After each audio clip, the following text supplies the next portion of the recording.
നമസ്കാരം. തിരുവല്ല മീഡിയ വാർത്തകളിലേക്ക് സ്വാഗതം.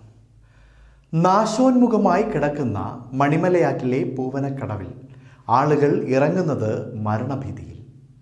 നദിയിലേക്ക് ഇറങ്ങുന്നതിന് നിർമ്മിച്ചിരിക്കുന്ന പടിക്കെട്ടുകളും ഇതിനോട് ചേർന്നുള്ള കോൺക്രീറ്റിൻ്റെ തകർച്ചയുമാണ് ആൾക്കാരെ ഭീതിയിലാക്കുന്നത്.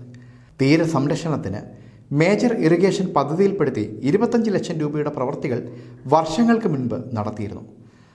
തടയണയ്ക്ക് സമീപം 72 മീറ്റർ നീളത്തിൽ 10 അടിയിലേറെ ഉയരത്തിലാണ് പ്രവൃത്തികൾ നടത്തിയത്. മറുകരയിലും കുറേ ഭാഗത്ത് സംരക്ഷണ ഭിത്തി നിർമ്മിച്ചിരുന്നു.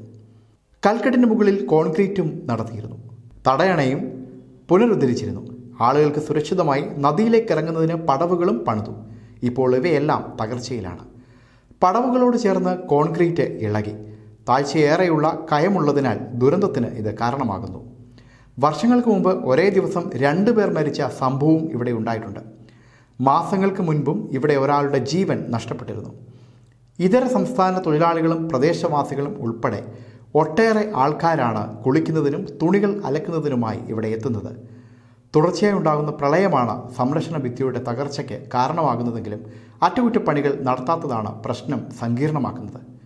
മല്ലപ്പള്ളി പഞ്ചായത്തിലെ ശുദ്ധജല വിതരണ പദ്ധതിയുടെ പമ്പ് ഹൗസിനോട് ചേർന്ന് നദീതീരം സംരക്ഷിക്കുന്നതിന് കൽക്കെട്ട് നിർമ്മാണവും അടുത്തിടെ നടത്തിയെങ്കിലും പൂവനക്കടവിൻ്റെ സംരക്ഷണത്തിന് അധികൃതർ തയ്യാറാകുന്നില്ലെന്നാണ് നാട്ടുകാരുടെ ആക്ഷേപം. News desk, Thiruvalla media.